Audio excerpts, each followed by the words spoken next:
Good morning, wonderful people, great Biafrans, wherever you are. On the face of this very planet, we welcome you to our exciting question and answer.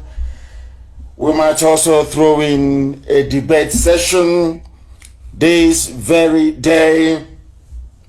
Today is the Friday, the 31st of July, in the year of our Most High Elohim 2020.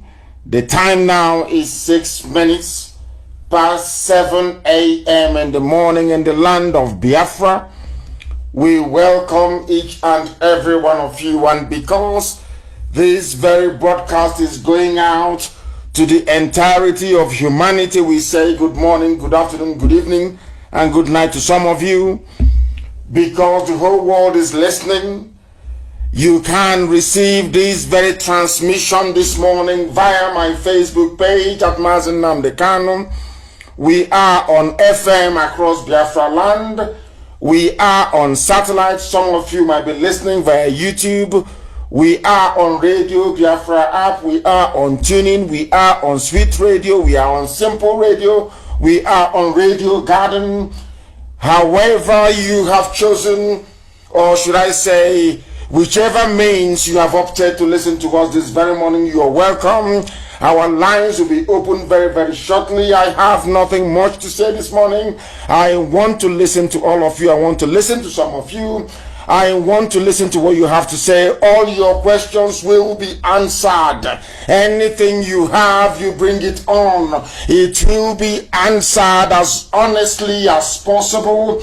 Anything you feel may be troubling you, those you think may be worried about the dimension, or should I say the direction we are going, they are more than welcome to phone in to ask their questions this very day. As always, our questions are taken only via WhatsApp and also Skype, and I will make those available in a short while. But as always, and it's customary with us, I must pray this very morning. Very, very important. We are handing over all that we are to the Most High. But before then, you are listening to Mazen Nnamdi Kanu. I am the leader of the indigenous people of Biafra, by the very special grace of the Most High, a servant of the wonderful people of Biafra.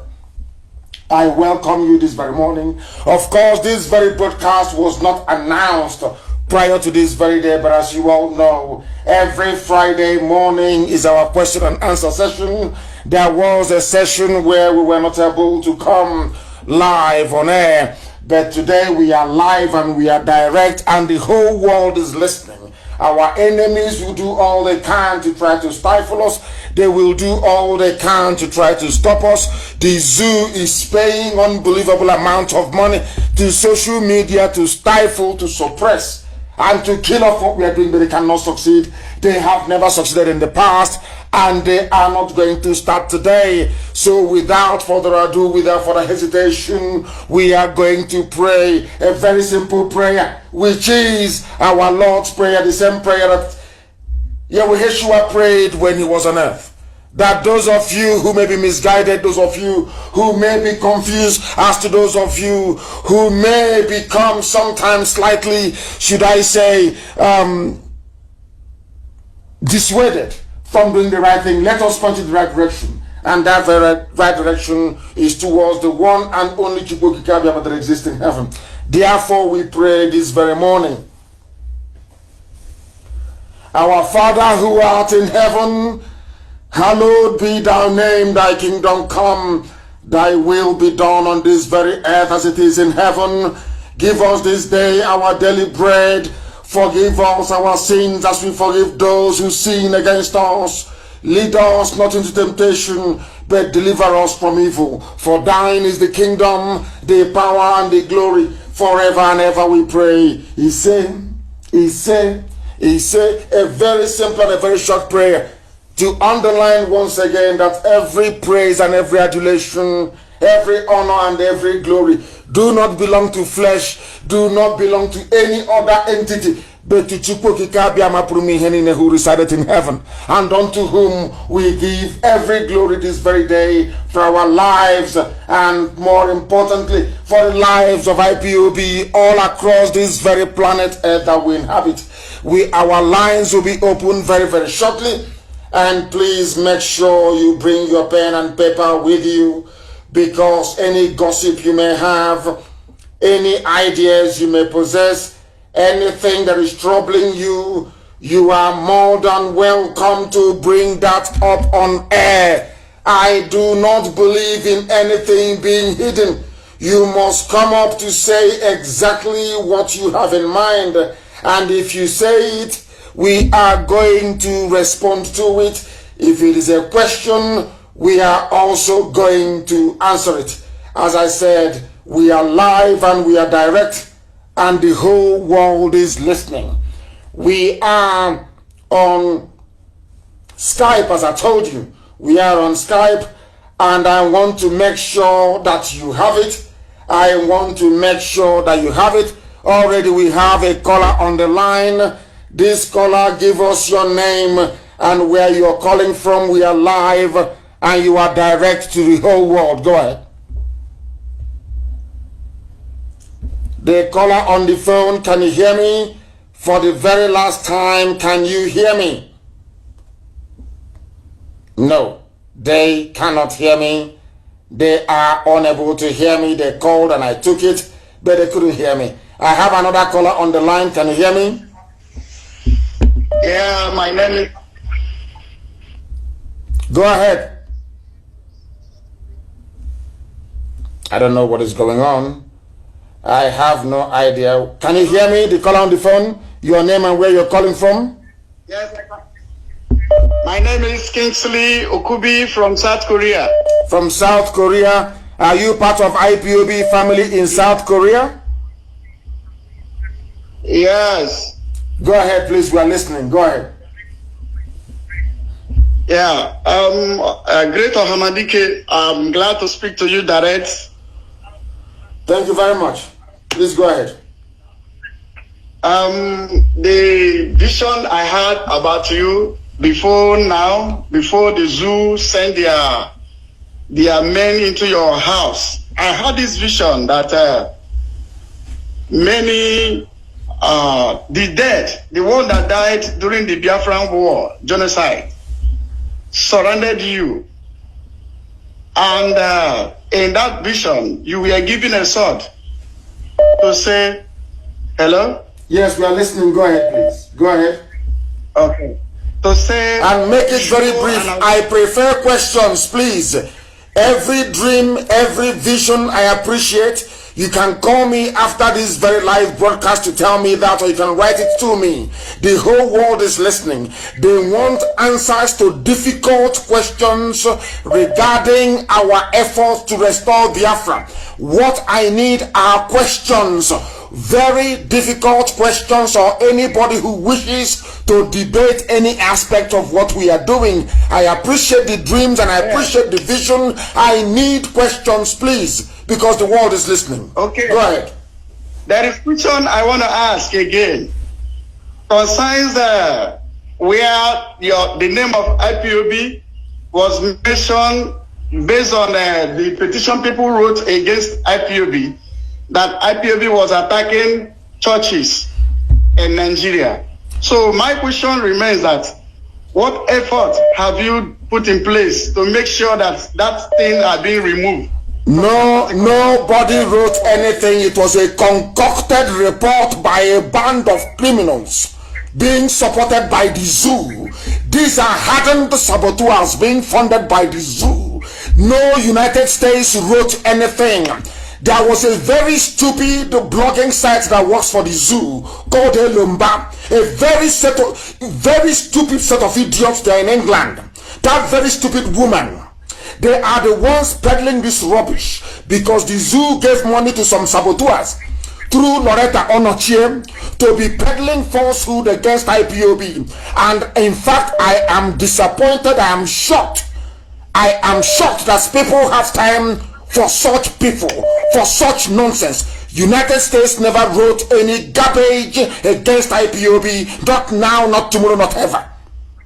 People go and they concoct rubbish, claiming it's from the US. It is a lie. I challenge them to give you the link of any United States department, be it a governmental organization or non-governmental organization, castigating or saying anything wrong against IPOB. It is a lie. Let me tell people what they do not understand.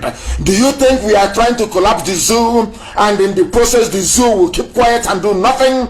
They have consultants, they have people they are paying, they have some even religious leaders. They give them money to write rubbish, and they write. The report you are alluding to, my dear brother, never came from the USA. It is a lie. I warned you people to prepare for such a time as this. Okay. I warned all of you, those of you who are attracted to gossip and to garbage, that a time will come when BBC will join this very attack against my person and against IPOB. They have not come, and you people are collapsing right, left, right, and center. It is a lie. It is a concocted report, and it is a lie. No USA wrote anything against us. Okay. Okay, Ohamadike, please, sir. The next question I want to ask you. You remember the history lane? How? Yes, go ahead. We are listening. Are you still there? No, they are no longer there. And please, one person per question. One person per question. I have a caller on the line. That caller is on Skype. Can you please hear me? Can you hear me? I can hear you, Mazi. Please raise your voice for me. Raise your voice, your name and where you're calling from, please. Okay, my name is Ifoma Mbago. I'm actually calling from Australia. From Australia? I'm from Obo. From Obo. Yes. Before you proceed, I have to ask you a very simple question. Are you part of this noble family of IPOB in Australia? Are you one of us in Australia? No, I tried calling, but the number isn't going through. No, I'm not. Honestly, I'm not. You are not? Okay, please go ahead. We are listening. What questions do you have for us this morning? Please go ahead. Okay, thank you so much for giving me the audience.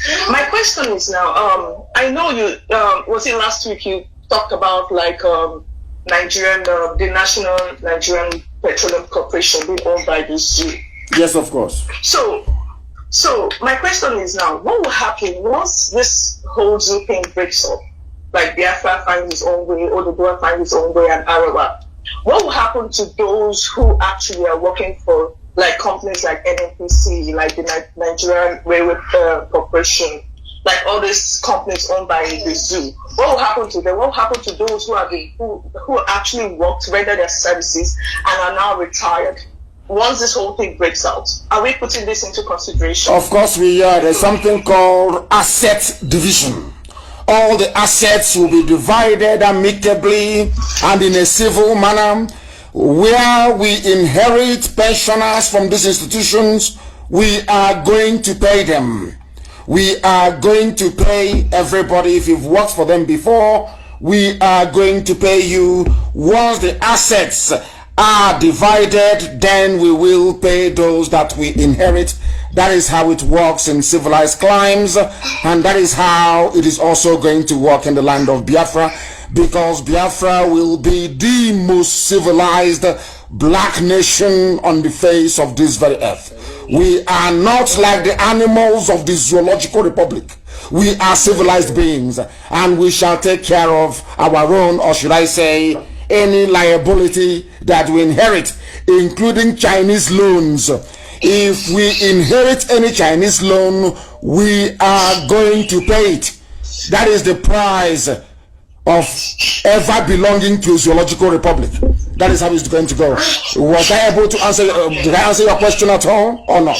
Yes, because why I'm asking this question, because I know a lot of people who actually are working for corporations like this, or who are actually retired and they're getting pension from this corporation. We'll pay them. And their fear is that once Nigeria breaks out, it's going to affect them. Are we putting them into consideration? I know some of them are actually listening to my question, and I'm like, they are grateful that I'm asking such questions. Of course, they'll be taken care of. Also, my suggestion, before I go, I know you said just one question. Pardon me, this is just a suggestion. My suggestion is this: for all these governors, all these politicians who have actually stolen the Southeast wealth, like the Biafran's wealth, like the oil money and all that, and actually sending them abroad, like to China, to Netherlands, and to New Zealand, and all that. So my question, I know once Biafra happens, I know most of them are going to run because they can't really face what is going to come before them, because they have to answer to the people what happened, how they betrayed our people. My own suggestion is this: once they leave Biafra land and they die, please, they shouldn't bring their corpse to Biafra land. Just like Putin said, he said a lot of them, once they get money, they steal money from Africa, they take it abroad to invest and all that. But once they die, they bring their corpse to Africa. Biafra is not a cemetery.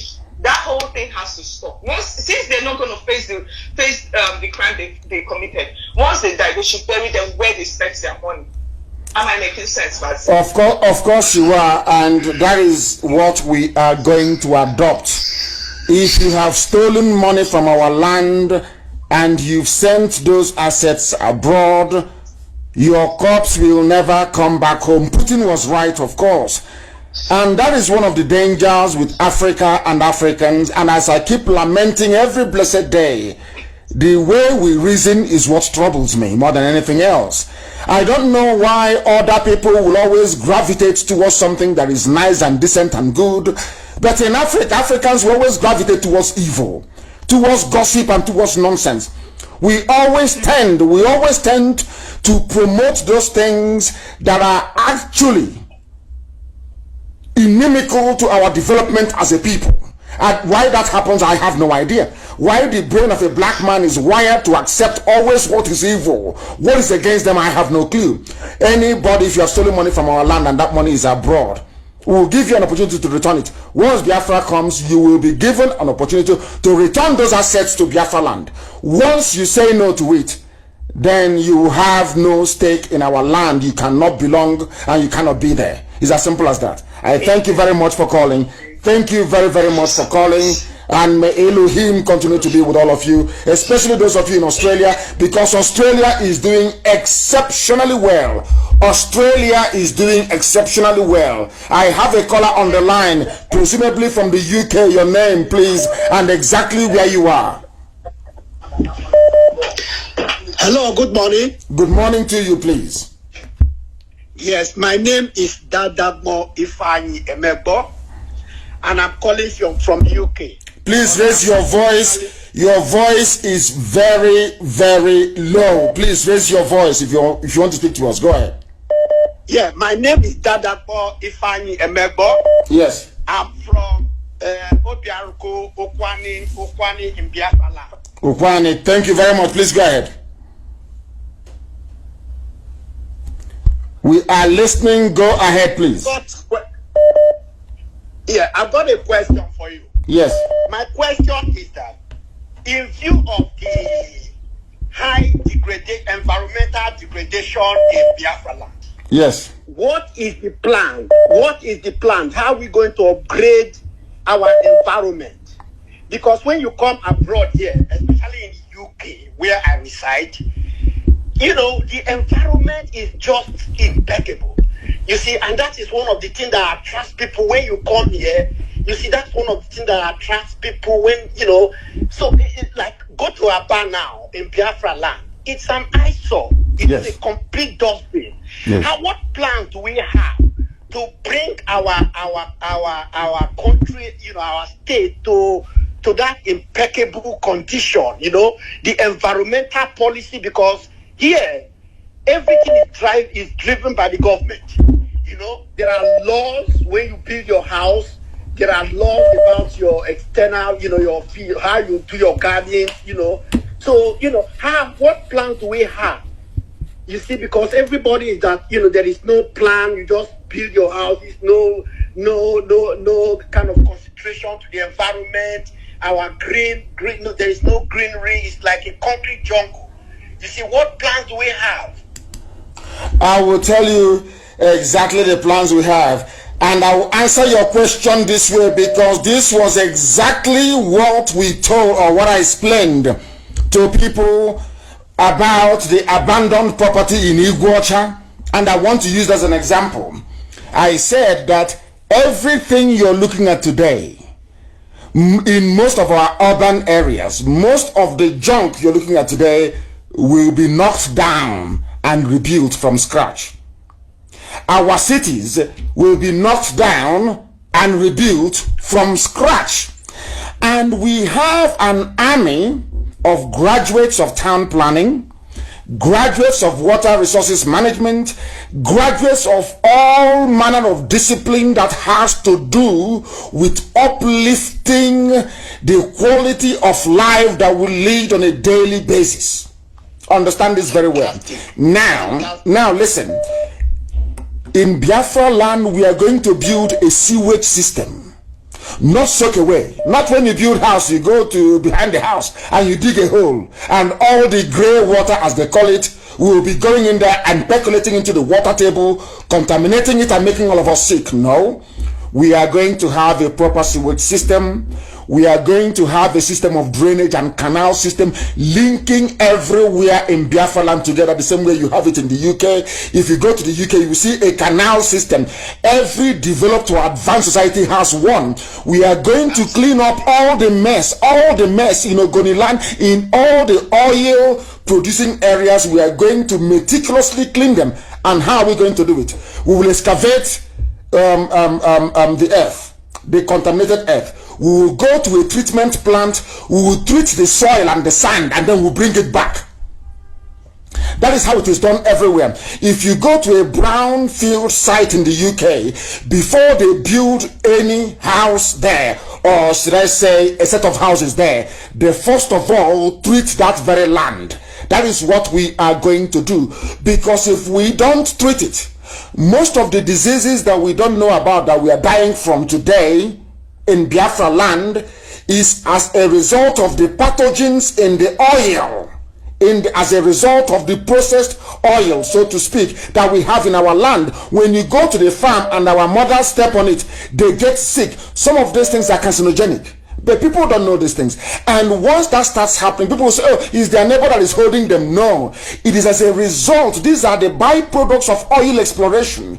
These are highly dangerous, toxic substances that people are not aware of because of the very deplorable state of education and public awareness that we have. So let me make it very clear. If you want to know what Biafra would look like, go to a typical village that is untainted. You will see how we sweep it, how we clean it every blessed morning. That gives you an idea as to how we are going to live in the new land of Biafra. All these concrete urban jungles, rubbish, it won't exist in our land. It will never ever exist. We are going to be scrupulously clean and tidy. In fact, I will give you an example. I don't know if you've been to Singapore before. Go to Singapore and see what it looks like. That is exactly, Biafra will be better than Singapore in terms of cleanliness and tidiness. Thank you very much. I'm dreaming. That's how it's going to be. There is, of course, those who understand the way we operate will always tell you this. Anything we say we are going to do, we do it. Biafra land is not going to be free to become like another useless black African country. Never. We are not struggling to become free from the zoo to go around and become like the zoo. That is why the way we reason is very, very important. If we are going to stay in a Biafra where people listen to rubbish, where people gravitate towards gossip, you are going to have dictators. People will steal your money and they will dump it abroad. You will do nothing about it. But if you're focused on your civics, if you're concerned about the welfare of your people, about how clean the environment is, then Biafra will be heaven, as we had always intended. I have a caller on the line. This very caller, can you hear me? Your name and where you're calling from, please. No, we have spoken to you before. If you have called before, please do not call again. Allow other people to be able to speak. The name of the caller on the line, please, and where you are calling from. Yes, good evening. Good morning, Maz. I'm calling from Doha. From Doha. Thank you very much, in the Middle East. Thank you very much. Please, we are listening. Yes, go ahead. Yes. Uchenna Wadike, I'm from Issa Alambana. Issa Alambana. Wadike, please go ahead. The world is listening. The whole world is listening to you. Please go ahead. Okay. Okay, sir. So I want to contribute about this our 1 million march in US. Yes. Yes, I want to say something about it because I know that it will be you can't believe before. So I want to say that if you can announce this our march so that we can march, because I could remember when this man died, George Floyd, they protest, everybody protest, they cover their mouth with mouth cover. So I think we should march this 1 million march. Yes, yes, we are going to do the best we can to make sure that that march takes place. But everything is dependent on the new world order and the coronavirus. You know, there are some people who are making a lot of money with this coronavirus. There are some environmentalists that would like to see a curtailment of air travel because they believe there is a disproportionate amount of aircrafts in the air every blessed day, and they are contributing to pollution and greenhouse effect. What people don't understand about corona and how it has impacted on every other activity is this. These people are very, very formidable. It's a very strong lobby. What they're trying to do is to limit economic activity all over the world. And a great majority of our people live outside the USA, and most of them would like to attend this very rally in DC. What we have done is to tentatively place the date. Again, we are going to make it June of 2021. But we are hoping it's going to be a victory rally rather than a rally to sensitize and to enlighten the American public as to the plight of the Biafran people. Because we are doing everything we can to make sure that Biafra is restored this very year. I mean, in 2020, we are doing everything we are going to do. We shall do it to make sure that Biafra is restored this year. That is why any other talk about presidency or us marching in Washington is secondary. But we are hoping it will be a victory lap rather than one designed to sensitize and to bring our plight to the awareness of the American public. Thank you very, very much. We would like to go and march in Washington, and we are going to do all that we can to see if that is going to be possible. We have another caller on the line. This very caller, give us your name and where you're calling from. You're live and you're direct, and the world is listening. Good morning, Mazi. Good morning, sir. Good morning to you. My name is Onyeke Onyebuchi Emmanuel. I'm calling from Benin Republic. From Benin Republic. Are you part of this family in Benin Republic? Yes, I'm part of this family in Benin Republic. Thank you very much. The family is IPOB, of course. Please go ahead. Yes. So I want to thank you for what you have been doing. I want to thank you. You have opened our eyes to know what we're supposed to know. To know those things that our father refused, those things that our father did not tell us. I just want to thank you. I say may God bless you. Yes, sir. And bless you too. So, go ahead. Yeah. What I want to say is I don't know if you know about the happenings in Benin Republic here. I don't. Please tell me. Because, yeah. So please, the national coordinator in Benin Republic here, I think something needs to be done urgently because we have been reporting to the DOS, but nothing has been done. So since IPOP was existing in Benin Republic here, IPOP has not been registered. IPOP has not been recognized in Benin Republic here. So sometimes he gathered some businessmen in the Republic here. They contributed 200,000, 100,000, 150,000 for the registration of IPOP. Yes, I'm talking to you. It has not been registered. Many things have been going long. Is there any reason? Hold on. Is there any reason why it has not been registered? For example, you know that Benin Republic depends on the handout from the zoo to be able to. It's a very poor country, one of the poorest countries in the world. It depends on the handout from the zoo to keep afloat. Are you sure that Benin Republic officials have not gone to the zoo, collected some money, and assured themselves that they will do all they can to frustrate IPOB? Are you sure that is not the reason why there is this delay? Yeah, that is not the reason, sir.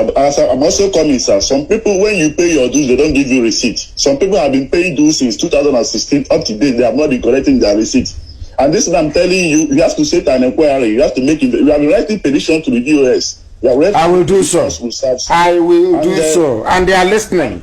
Our DOS, they are all listening, and I can assure you that right after this very broadcast, this very matter will be referred to our reconciliation committee to investigate and tell me precisely what is happening in Benin Republic. Because I was in Benin Republic, I have been there to see the family. In fact, I was on my way to Benin Republic with Bright Chimezie Isinwa,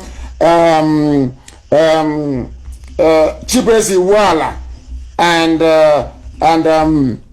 Chidebre, our former national coordinator in Biafra land, when our vehicle broke down and we stopped somewhere to eat mama put. You know, I like mama put a lot. I love it a lot. So where we stopped, we took that very photograph. So I have been to Benin Republic to see the family. But what I want to state categorically now is that there will be an inquiry, a very thorough one, an exhaustive one. And I will also send Amarachi Gift eBay to go to Benin Republic to audit the accounts there. Very, very important. Very important. We have all the details. We have all the details. Those people that have been paying without collecting receipt, all this, their phone numbers, their details, they are ready to testify. And please, sir, don't involve the West African rep, because I think it's a conspiracy in this issue. We have wrote petitions against Obinna many times. Many things have been happening here, but it seems like you don't want to do anything. It will be investigated. Not only investigated, I will find out why there's been this delay from the DOS to actually prosecute this very matter, considering the gravity of it and the seriousness of it, because we want IPOB legally documented and registered in every territory of the world where we are domiciled or where we find ourselves present. We need to make sure we are appropriately and authoritatively documented, so that the authorities in those countries will know that we exist. Thank you very much for your call. I value it, and I'm sure they are listening. Mazi Doziem, who is our head of Directorate of State, I am sure they are listening, and I need answers to the very difficult questions that you have raised. I need answers to them. Thank you very, very much for calling. We are live and we are direct, and the whole world is listening. Our lines are jammed as always. People are very, very interested, and they want to register their views and the opinion. And if you are a regular caller, now is not the time for it. I want some of you who have not been calling to call. There are people that know these numbers and they want to be calling all the time. I do not appreciate it. I don't at all. I have a caller who happens to be on Skype. Please give us your name and where you're calling from. We are live and we are direct, and the whole world is listening. Please go ahead. Okay. Yeah, good morning, sir. Good morning to you. My name is Igwe Anyele. I'm calling from Paris. From Paris, you are in France. Are you one of this very family? Are you one of us in France? I want to know. Yes. Thank you. Please go ahead. Okay. So I have just one question and one announcement to make. Please go ahead. My question is, our people working in the Nigerian government, like maybe the police and the rest of them. Yes. When Biafra come, as we are going to graduate this year, yes, that Biafra must come this year. When Biafra come, what will be their fate? Their fate will be like anybody else. If they are found to have colluded with the enemy to suppress our agitation, to go and arrest our people, they'll be tried and jailed. But if their hands are clean, then of course there are many of them in the police and in the army that call me all the time, that tell me what is happening in their various departments and what they are doing. So there are most of them who are the children of the Most High Umu Chineke, as we call ourselves. For those ones, there is nothing. They will perhaps, after a process of reorientation, because they cannot be thinking like zoo military or zoo police, they will be integrated into the new system that we are creating. But if you are involved or implicated in the arrest of our people, in the persecution of Biafrans, you will be tried, you will be jailed, and if you're found to have killed anybody in the process, you will be hanged. It's as simple as that. Okay. My announcement is from my own perspective. I think this Fulani Janjaweed, Yes. destroying farmlands. I think 1967 during the first civil war, because of the blockage of food, so there was no means of maybe anything coming inside the Biafra. So they think if they are able to destroy our farmland, That is why they are there. if anything occurs, You are hold on. You are actually correct. I think the question you're asking is what we are going to do about the Janjaweed who are in our farmlands. They will be driven away very, very shortly. I announce it, and you see, people must understand the way that I work. I don't believe in all this hiding. You keep hiding your motives and your intentions. I make it very clear. There is no way they can be in our forests and we'll be talking about being free. It's impossible. They have been placed there with their weapons, their ammunition, to try and do all they can to suppress this very agitation. That's what they're doing, to deny us access to food, because they know that we have new and novel ways to produce food. So that all that their nonsense, all that their garbage, the blockade of 67 to 70, instigated by the British and executed by Awolowo, cannot work this time around. Of course it cannot work. So that is why I said we are going to be 100% reliant on the things we are making. Our arms will make them, our food will grow them. We are going to grow them in warehouses, we'll grow them in our basement, we'll grow them in our homes. Every home can produce vegetables. We have the technology, we know how to do it, and we are going to do it. All that nonsense of the past, food blockade, arms block, all that rubbish is gone. We are not depending or relying on anybody again to do anything for us. We are going to do everything ourselves. And the Janjaweed cannot be in our forests, as we are planning, as we are basically articulating a way out of the mess that we are in. It cannot happen. So if you are related, I know that some of you have Fulani blood in you. If one of your relatives are in our bushes, if you're a traditional ruler and you've sold our land to the Fulani, you better ask them to leave, because when we start our own madness, because it's going to come, and this very year it must come, when we start our own madness, if there is any Fulani settlement in your land and you're a traditional ruler, you are an accomplice, you will go down for it. I'm telling you what I'm telling you, so you will go and plan with the zoo, you will go and connive with every sabo that is alive. Do everything you can to stop us. That is why I say to our enemies, do all you can to stop IPOB. You cannot. Not today, not tomorrow, not forever. It doesn't matter how many you are. And do you know why? Because Chukwu Okike Abiama is at the helm of what we are doing.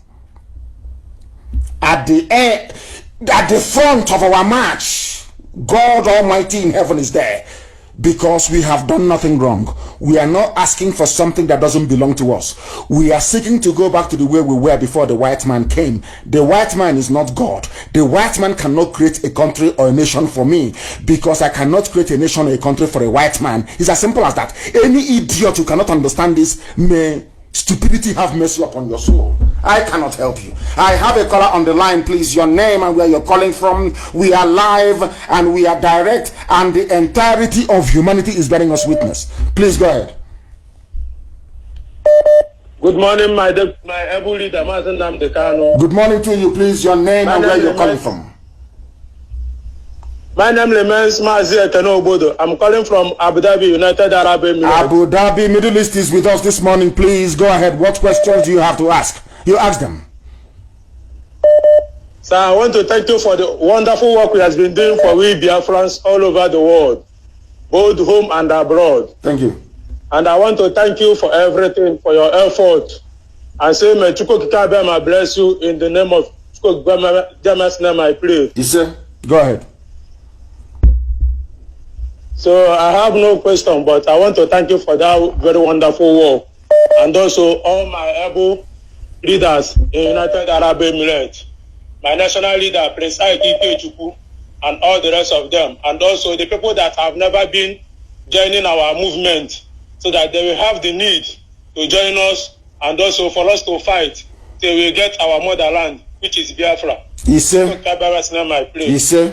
thank you very much for that. And we are not begging anybody to be part of us. We don't have to, because there is no need for it. If you find yourself in IPOB, it's because you are chosen. You were born for this. Chukwokika Abiyama in heaven decreed that you must be part of this very effort. We are not begging anybody to be part of us. Do you expect somebody who was fathered by Fulani Janjaweed during the war, or their parents were fathered by Fulani Janjaweed, to be part of what we are doing? Of course not. Those who are in IPOB are the chosen children of light. The light of God of heaven. They are, some of us did not just wake up one morning and say, oh, we are going to join IPOB and start doing Biafra. No. We are born to do this very work, and that is exactly what we are doing. I have a caller on the line. This caller, can you hear me? The calls are just too much. People should take it easy. The calls are just too... I can't even go to expand the volume. It is unbelievable. The calls are just too much. Can people please just take it easy for a little bit? Let us hear each other, one after the other, please. The call, you have placed yourself on hold. The caller, you are on hold. Can you unhold yourself if you want to speak to us, please? You are on hold. I don't know what that means, but you are on hold. I have a caller who happens to be on Skype. This very caller, give us your name and where you are calling from, please, if you may. Hello, I am calling from Anambra. From Anambra. Where in Anambra? What is Anambra? Please give us your name and where you're calling from. You say you're calling from Anambra. Give us the area you're calling from. I'm calling from Biafra land. Biafra land is in this. No, that means you don't want, you are afraid. You don't want to tell us where you're calling from. And here on this very platform, once you are afraid, we cannot take your call. You are afraid to tell us where you're calling from. You cannot tell us you're calling from Anambra. You're calling from a province of Biafra. In Anambra, you give that to us. That is what we want to hear. We have a caller on the line if they can allow us to be, but they cannot. Oh my goodness. They cannot allow us to be. We are trying as much as possible to connect, but too many calls and the lines are being jammed as always. We have this very caller on the line. That caller, can you hear us? Can you hear me, the caller? Good morning, sir, my leader. Good morning to you. Please, your name and where you're calling from. Yes, I'm hearing you. Good morning to you. Go ahead. My name is Mazi Izuchukwu Rama. Izuchukwu, where are you calling from? I'm calling from Benin Republic. Thank you very much. I'm calling from Benin Republic, but I'm from Enugu Ezike in Enugu State. Thank you very much. That's how it's done here. Please go ahead. We don't hide who we are. Please go ahead. Okay. I just want to ask more questions. Go ahead. That one of my Yoruba friend that telling me that before a country you have a freedom, that president of that country will sign. And we all know that the zoo don't have president now. So my question now is that, hello? We are listening. Please go ahead. You're wasting time. Go ahead. Ask your question. We are listening. I don't disturb people when they're asking questions. Go ahead. Ask. No. I don't think he is there anymore. I don't think so. He's trying to say that his Yoruba friend said to him that before you can have your freedom, the president of that country has to sign. It doesn't flow that way. You compel them to. Nobody wants to relinquish a territory that has either been bequeathed to them or they have conquered in a war. You compel them to. And we know the zoo has no president. The same way they've been wearing masks and going to Mali to claim they are going to do peace in Mali when the zoo is burning, is how somebody, a Janjaweed, will wear a mask with the Buhari face on it to go and sign that Biafra should go. It's as simple as that. We are going to compel them to. Do you think they will sit down one day and say, okay, Biafra, just go like that? No. because they are poor, they are badly educated, they are backwards, they are not hardworking either. They cannot produce what they would like to consume. So they depend on our oil and gas to be able to do that. So you think they want to stop buying houses in Dubai and having Swiss bank accounts? Of course not. They want all of that, but we are going to compel them to do the needful. Very, very important. We are going to compel them. Please. We have a caller on the line. This very caller, can you hear me? I have a caller for the last time on Skype. Can you hear me? For the last time, the caller on Skype. Can you hear me? Can you hear me? No. They cannot hear me.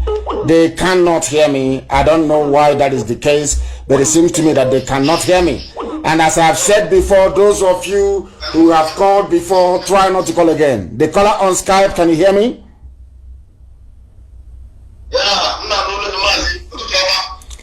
Yeah, come.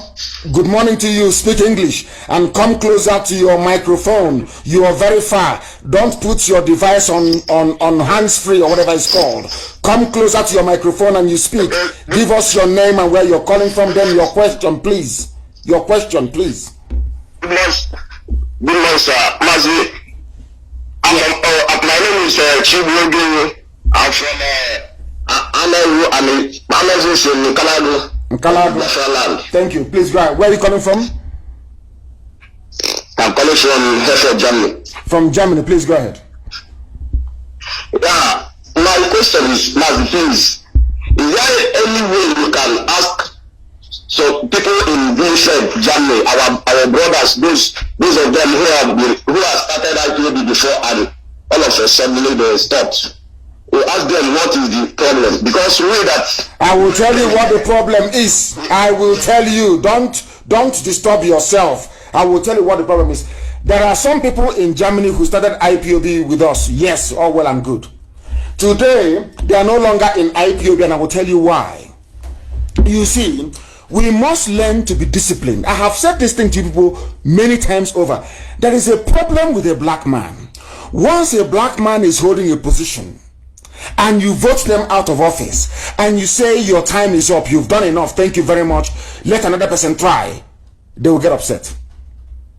And that is why in Africa you have dictatorships, and it cannot happen in Biafra land. I have said it many times over. I will not put myself forward to contest for any position when Biafra comes. To set an example for others to learn that you don't cling on to power for life, it doesn't belong to you. We have people in Germany in positions of authority. They, for one reason or the other, they were suspended from IPOB. They stopped paying their monthly dues.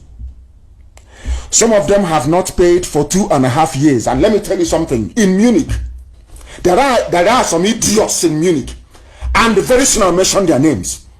In Munich, in Germany, the same Germany we're talking about, they went and collected money from München municipality government, or is it Bayern? They call it. Somebody who has not been contributing to IPOB funds, they went and used the name of IPOB to collect money from Munich government on behalf of IPOB, which they're not contributing to, and they planned how to spend the money. Somebody who has not been contributing to IPOB for 3 years got a contract for the wife to fry puff-puff for those who are going to do jamboree. You're collecting contract to fry puff-puff for your wife to fry puff-puff so you can make money from IPOB, but you have not been contributing to IPOB. Why should we allow such idiots to be in IPOB? And the fool without shame, the idiot without shame, went to social media and was writing rubbish. That is what I say to people all the time. Do you see white people the way they are developed? It's because they have shame. But a black animal, a black beast from Africa has no shame. You don't contribute to IPOB. You're not an IPOB family member. You tagged yourself to people that went to Munich Council in Germany, collected money on behalf of for IPOB project. The German government gave them money to go and run IPOB, to go and do IPOB community development project. And you came, you still had the face, there was no shame in your eyes. You came and said, oh, my wife knows how to fry puff puff, oh, let my wife fry puff puff. They gave your wife money to fry puff puff. And when I went to Germany, I asked him, did you contribute to IPOB? For 3 years, the answer is no. What right do you have to go and benefit from what IPOB sourced, the money we sourced from Munich Council? He couldn't answer. People are very stupid. If you think that your stupid zoo behavior, that stupid African man's mentality, I am going to allow it in IPOB, then you are demented. That nonsense that goes into the brain of a black person. That is why you have coup in Africa all the time. If you make somebody a major general or a general in the army, the idiot thinks, oh, because I have gun and I have hand grenade, I can now launch an attack. I can try and take over. As some idiots did when I was in prison. They want to take over IPOB. This is the mentality of a black man. I am determined to cure it. I will cure it. If our people don't know the meaning of discipline, they don't know the meaning of waiting for your turn, then they are mistaken. If you think IPOB is where you can come, you think people know who you are, they know your name, one day you start making noise, you will be out. You will be out. So you can gossip full time. And all your gossiping, all it does for us is they make people know who Nnamdi Kanu is. They make the world know who IPOB is. And people come to us. Once they listen to us, as they're doing this very morning, they become converted. So I don't give a damn. There are ways that black people behave. I studied black people for over 25 years. I know that our stupidity is in our brain and it must be cured. And we are determined to cure it. Yes, what do you want to say? Yes. Another thing I want to ask you as it's an advice. Yes. That guy that sent you message last Friday, his name is Spencer or whatever he answered. Please, my advice is such bastard people should not be honoring the education of such animals, because we all know this guy. I have a brother who knew that guy very well in London. During the time we were in prison, this guy, some other Yoruba brothers, you say we should not be attacking those Yoruba people again. That is why let me put it that way. They were drinking some of their video where the gather was drinking champagne, laughing that I think Nnamdi Kanu want to come and divide Nigeria, that he will die in jail. But that same person I want to interview you, sir. Please, my own suggestion as of course, you know I will not grant. Listen to me. Listen very carefully. Listen very, very carefully, please. Thank you very much for your questions. I am not going to grant any interview to any idiot. I can't now. I can't grant interview to a saboteur. Sabo, a born, hardened, hardcore Sabo. I cannot. What for? They are doing a job of filtering out the saboteurs amongst us. And there will be no forgiveness. God is my witness. There won't be any. All these hardened saboteurs, there will be no forgiveness. So the idiots who are going to plead on their behalf in the future, you are wasting your time. There will be none. None, because a black man is foolish. We must teach them that being foolish cannot be a part of the new Biafra. We are dying to make sure that we restore. Never, ever, ever. They must understand that. We are live and we are direct, and I can tell you that our lines are jammed. Completely jammed. I don't know how we are going to do it, but our lines, believe you me, they are jammed. They are jammed. That I can assure you. People are now calling. Maybe Skype is a bit better. And for those of you who are wondering what the Skype is, it's IPOB 2020 at outlook.com. It's called IPOB Biafra. IPOB 2020 at outlook.com. That is our Skype. And if you call us there, of course, we will be able to take your call. Very, very important. And for those of you who have called before, some of you I can see your pictures or whatever, and I can tell. I don't want you to call again. Allow other people to call and have their voices heard. If you have called before and you keep calling, your line will be blocked. Please, I don't want that to happen. Your line will be blocked. Very, very important. Stop calling if you have called before. Please stop calling. Stop calling if you have called before. Stop calling, please. Let us take this call. The caller on the line, can you hear me? The caller on Skype, can you hear me? I can hear you. Good afternoon. This is Biafra. I hail from the local government in Enugu State, Biafra land. And where are you calling from? And I based in Mumbai, India. Mumbai in India. Please go ahead. Yes. But you see, please, I have this question to ask. Ask it, please. You know, in many of your broadcasts, you normally say that we, the Igbos, we are the Asians. Yes, the old people, yes. Okay. So, the question is this.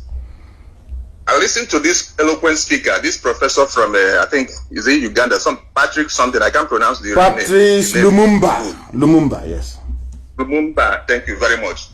He made a comment. He Yes. said that, as I was watching him, he said that the Igbos did not come from the Jews. Rather, the Jews come from the Igbos. I don't know if you are getting where I'm heading to. Yes, I am. And he made mention about that I am much concerned about the Igbos. So what I'm trying to say is this. If we are the Asian, that means Israel originated from us, not us originated from Israel. Is that correct?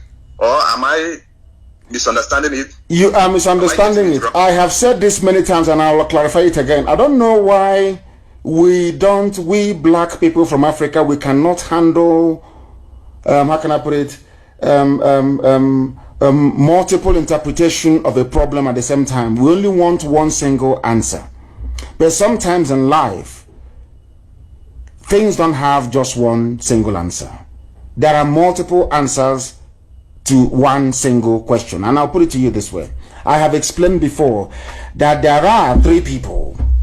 The Igbo race you see today is a mongrel race. There are three people that make up the Igbo race. Three people.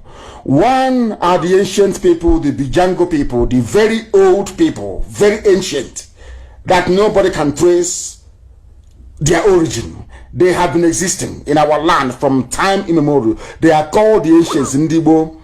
I also explained that there was a first wave of migration when the Israelites were going back to when they were leaving Egypt to go back to the land of Israel, the promised land. Some people left and came to our land. And I've explained this many times. They came through Sudan, through Niger, through Yoruba land, and they settled in Igbo land. The first wave of migration from there. And then, after the Assyrians struck the land occupied by Manasseh and Ephraim, then the second wave came. The first wave came, which was mainly, essentially in Anambra, the Eri came, settled at the corner of Zamambla River. That was the first wave. When they came to Igbo, people must understand this very clearly. I don't know why we don't want to accept multiple, should I say, a slightly complex explanation as to our origin. When they came to our land, they met Igbo people. That was why they named places in Agolo, like Agolo Zoyibo, which means this is Agolo. From this Agolo, you can go to where the Igbos are living. Somebody else. Now, let me give you an example. Where are you staying? Where are you now? I am in Mumbai. You are in Mumbai. So there is Mumbai. What? There is Delhi also. Is that correct? Yeah. In India. You are in Mumbai. If you want to go to Delhi, when you're going to ask somebody, show me the way to Delhi, how would you put it to that person? What would you say to that person? I would say that kind of show me a road that leads to Delhi. Thank you. I rest my case. Are you in Delhi? You are in Mumbai, isn't it? You are in Mumbai asking somebody, show me the road that leads to Delhi. That was how the name Agolo Ozo Igbo came about.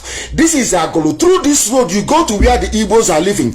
And the person that gave that very name, he cannot be an Igbo person. Am I making any sense to you? Is it very clear to you? Because if I say I want to come to Mumbai where you are, I'll ask somebody, show me the road to Mumbai. Now, if I take that road to Mumbai, next time, to make life easier for people, I will say, this is the road to Mumbai. But somebody in Mumbai cannot say, this is the road to Mumbai. Somebody in Mumbai can only say, this is the road to Delhi, perhaps. Do you understand what I'm saying? That was how it happened. Yes. That was how the name Agolo Ozo Igbo came about. When our forefathers came, those that broke away, when Moses was leading the children of light away from Egypt into Israel, some broke away and came. And when they arrived, if you go to Aguleri and Umweri, when they arrived, they were the ones that said, there are people called Igbo people and they are living at so place. Understand? That's number one. That was Anambra. Now they started expanding. That is why you have the same name everywhere. People don't want to go into history and learn. I think our brother Emeka Madwewesi, if you go to Emeka Madwewesi's page on Facebook, he has taken painstakingly, he has been through these things over and over and over again. But because we are black people, we need one simple, crude explanation for us to be able to understand what you're saying. Once you go into, yes, there is this, and there is that, and there is another thing, oh, a black man gets confused. No, there is no confusion in this. Now, that was the first wave. That is why you have Umweri. That is why you have Aguleri. You have Ora Eri. You have Owe Eri. In Imo State, Owerri. It's called Owe Eri. The same family, the same lineage. That's number one. Then, the second phase came from northern Israel, from the red lands of the Manasseh and Ephraim. And they are the Mbise, Ungwa people, some parts of Abia, and Arochukwu that you're seeing today with Ohafia. That's the way it is. The second phase, these are the people that have now tested, they knew what life in Israel meant. They are the ones that came. That is why I keep asking people this question. Listen very carefully to this. I keep asking people this question. Apart from the Fulani people that brought their version of light skin as a result of intermarriage and interbreeding with the Moors, who were also half Arabs, can you tell me any other people, any other race you can go to across West Africa that has light skin as we are? That can give, a mother can give birth to Beke. You see, they give birth and that child is almost white, with no contact with white people whatsoever. I want to ask you again, if you go across the entire coast of West Africa, are there any other group as light-skinned as we are? None. If you go to the Sahel, are there people who are as light-skinned as the Fulani people are, by virtue of their should I say, mixing with the Arabs? Any other people? I don't know much about that. No, I'm just telling you that there's none. So that is what tells you about your DNA, about the proof as to where you... And I keep asking people this question. Is it a coincidence, therefore, then, that the same... Let us use Jesus Christ as an example. Jesus as an example.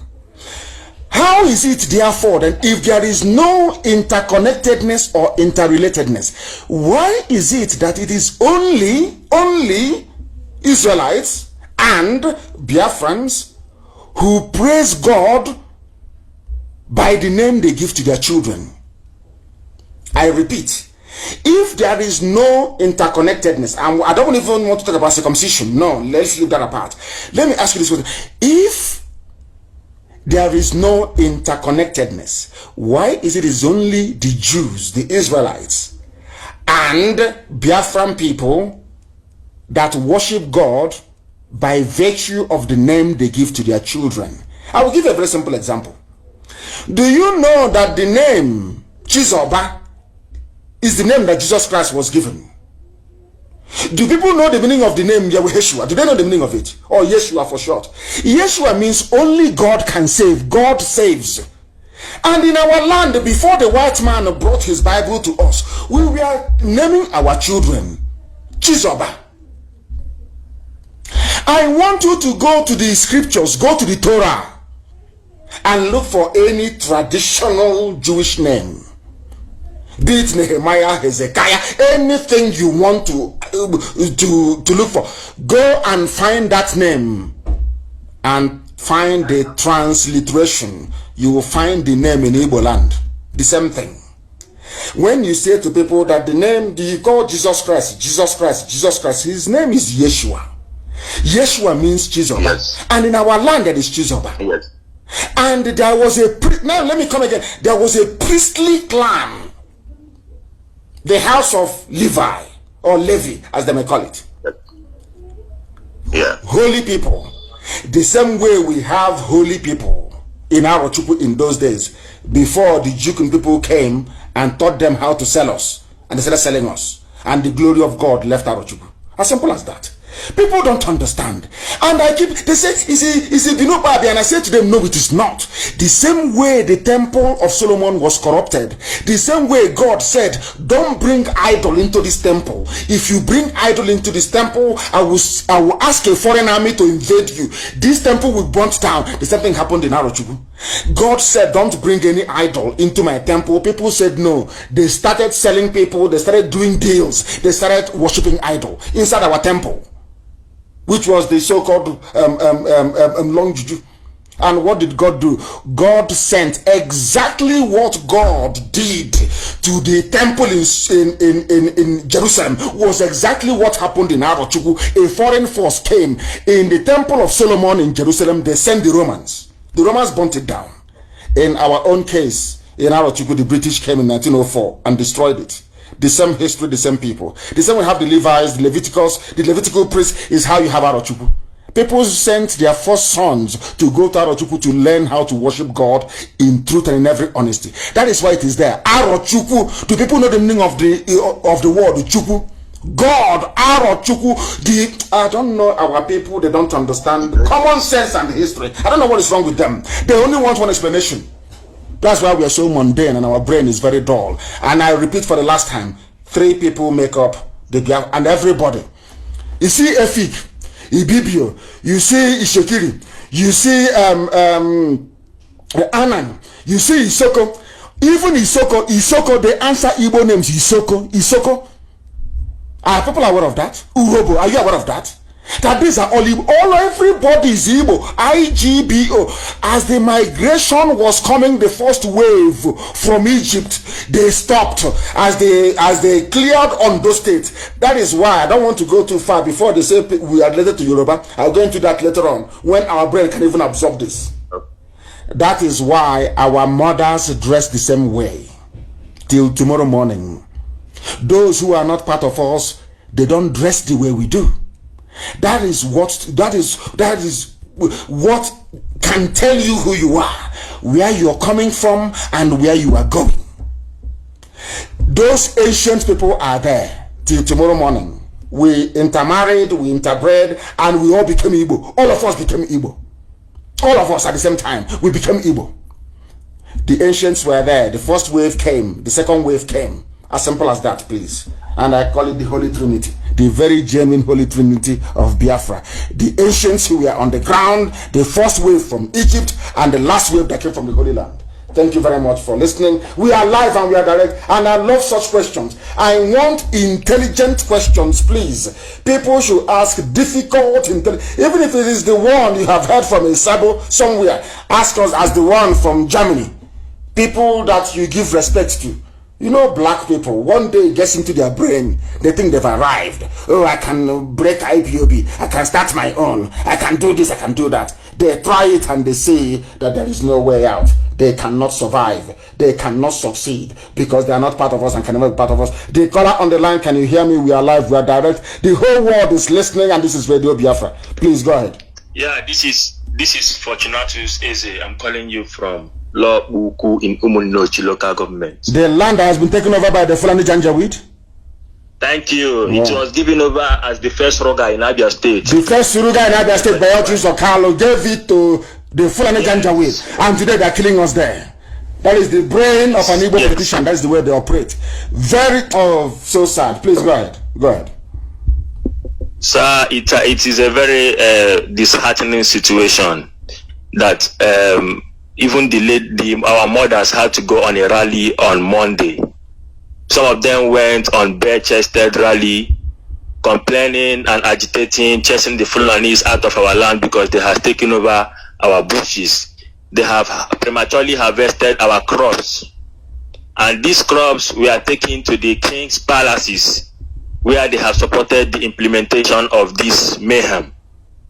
So I am asking and pleading that IPOB should come to our rescue, probably within the security measures, to at least curtail the situation. Because right now, many of us are not in town, and we are afraid to go back because many of us have gone to search for greener pastures, and probably the villages are scanty. So these people are taking this advantage and are using this against us. Now they are much in our state, in our village. Looking at the way the Abia State government has already isolated our part from Abia State, invariably. Now, this issue is coming up now. I think all of us are in danger. Of course, we can't even travel very safely. All of us are in great danger. This rally will also continue again next week, but at least we need a backup, like something that will calm us down, will give us more hope. Because I think the time as we approach the day going nearer, we find out that things are really getting worse. Things are really getting worse. We also believe that but at this point in time, thank you very much. And I will answer your question. No, thank you very much for that, please. So others can also come in now. I keep saying this all the time, and I'll keep saying it until we learn. You know that they say if you want to hide something from a black if you want to hide something from a black man, put it in a book. We don't read. And I am sure that Lord Uku, there are some saboteurs from there. Sabo from there. As their Eze, the local traditional ruler, is one of them. They don't learn from history.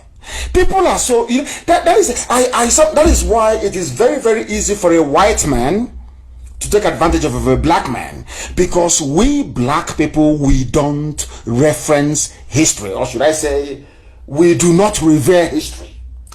Can you tell me why anybody that went to school, as I did, you know the history of the Fulani and the Hausa people, and you give your land to Fulani? Is the worst mistake you can ever make in your life. The very worst mistake. They are like a parasite. They are like a leech, blood-sucking demons. And in the olden days, they may not have gotten away with it, but now you have Britain supporting them. Britain has an agenda. The agenda of Britain is to stifle Biafra, to kill off Biafra. They are working for darkness, they are working for Lucifer. All that they have in their brain is, how do we destroy Biafra? Because Biafra is the light. They used Ojo Sokalo. They put a bait in front of him. Oh, presidency. Oh, you will be this. You are our favorite son. Oh, come, give us what we want. The idiot foolishly gave them Lord Ubu. And look at the consequences today. To remove them from that land, you need to go to war to remove them from there. Do you understand it now? That is why when I look at an Efulefu, and I will say that Efulefus are possessed by the devil. You have Efulefus yapping and talking rubbish every day, talking nonsense every day, but their land is under occupation by an enemy. They know it's a very vicious, very brutal enemy. They will never talk about it. Now, all they do is, some of you are foolish. Some of you are foolish. You keep responding to saboteurs and to Efulefu. You people are so hopeless. Any idiot that responds to Efulefu, you're a fool yourself. And I will tell you why. The reason why they are doing it is, as they are in our villages, in Lobuku, in Lobanta, in Okwa, taking over our land, they keep gossiping, taking your eyes and attention away from the real problem. That is the job of an Efulefu. That is the job of Sabo. That was why Loretta Onochie recruited them. As they are writing and taking your eyes away from the real issues and focusing on gossip, your land is being taken. By the time you've run out of data, or you're tired of gossiping, you go back, you no longer have a village to go to. Your mothers will start protesting. You don't know? Some of you don't know the amount of enemies that Biafra have, because white people can see what a primitive black man cannot see. White people have deduced that it is only a Biafra, only Biafra can save Africa. They know it. So what they have done is to go and groom a very primitive race like Fulani to come and sit on top of us. And given that black people are susceptible to envy, a black man will not envy a white man who is doing very well. No, of course not. He will admire him. But a black man, once he sees another successful black man, the first thing that comes to their mind is envy and destruction. That is the part of the DNA in a black man we are going to remove in Biafra. That DNA of jealousy and envy and evil in a black man, we will remove it in Biafra. We will take it away from all of you who are cursed and who are possessed. Of course, we remove them. We are going to pursue all of them from our land. They will live. And the day we commence our pursuit of Fulani from our land, you will see the world media, BBC will start writing. You see that satanic BBC Igbo, that work of Lucifer, that Jezebelian establishment, that BBC Igbo, you will see them, they start writing. And I feel very, very ashamed that despite what BBC did to us during the war and what they are doing now, some so-called prominent Igbo people will go to BBC to go and be talking rubbish. You give them audience. When they came, we asked them, are you for real? They said yes. I gave them interview. My wife gave them interview. People, they will realize that their mission was to destroy. Their name is just BBC Igbo. The same way we are being destroyed today, the same way that the mission of some governors, because of what they can get for themselves and their children, they sell all of us. And when you see us in IPOB, we are dying. We are every blessed day, we are doing the best we can to save you. You can't even understand it. Because you're a nigger, you're black, you're foolish. Your brain cannot comprehend. Now you understand it. I remember the idiot writing, oh, don't give money to any pro-Biafra group until they sit together. The idiot has not contributed one dime in 3 years. The bastard has not contributed not one single penny in 3 years. That is a black man. That is how they reason. That is how they behave. And that's why we are poor. That is why Fulani is in our land, conquering us every blessed day. And you are busy responding to fools when your land is under occupation. That is their job that they're doing. Their masters have paid them, distract them, confuse them, put confusion in their midst. And you idiots, you fall for it because you gravitate towards gossip. I don't know what is it with gossiping and an Igbo man. You people are useless, honestly speaking. I have a caller on Skype. Please give us your name and where you're calling from, if you may. The caller on Skype for the last time, your name and where you're calling from.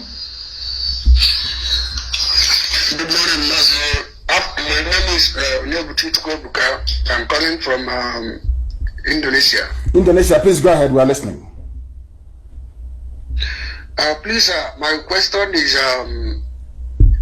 please, all these things that is going on in our land today, like all these Fulani people pregnanting our young ladies, please, for my own, I'm saying that this thing will be an obstacle for us tomorrow, because these children that they are giving birth to our people this time around, in times to come, it will be an obstacle like they have been to us this time as we are now. Please, what do we have to do to prevent this thing from happening? Because I'm seeing this tomorrow as in future. It will be a very big problem to our people, to our unborn children. There is nothing much we are going to do than to, do all we can to get Biafra as quickly as possible. That's the only thing we are going to do. What else can we do? Because some of these fools that were giving birth to between 67 and till date. They are the Sabo you see everywhere. Sabo you see them everywhere. You think that they are answering Ifani Chukwu. They are answering Chijioke. They are answering what are these stupid names? Emeka. You think they are with you. You don't know it's Janjaweed blood in them. They will always welcome their people. So when they see our villages being occupied, they start the homecoming of their people. So they are happy, they are relaxed. And you have our daughters who are not getting married.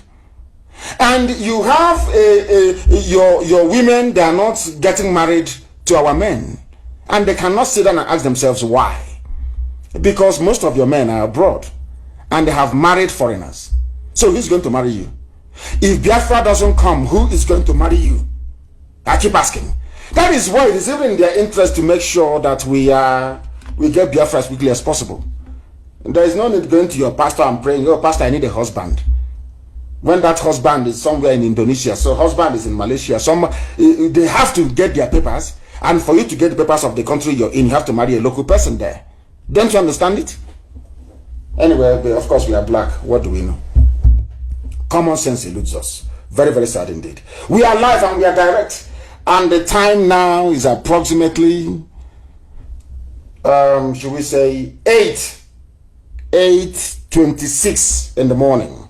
8:26 in the morning. The same way black people, everything is gas explosion. They're killing people in Lagos. Oh, it's gas explosion, and they will agree. And they're all graduates. They are sensible people, and I very much struggle to believe it. We are not sensible.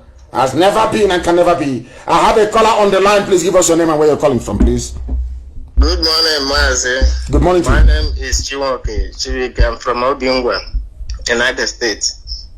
And where are you calling from? From Obingwa local government. I'm calling from North Cyprus. From Cyprus. Yes. Yes, go ahead. What question do you have to ask? Ask your question, please. Ask your question. I want to ask question. How did Fulani Janjaweed enter Nigeria? And why did the British love supporting them so much?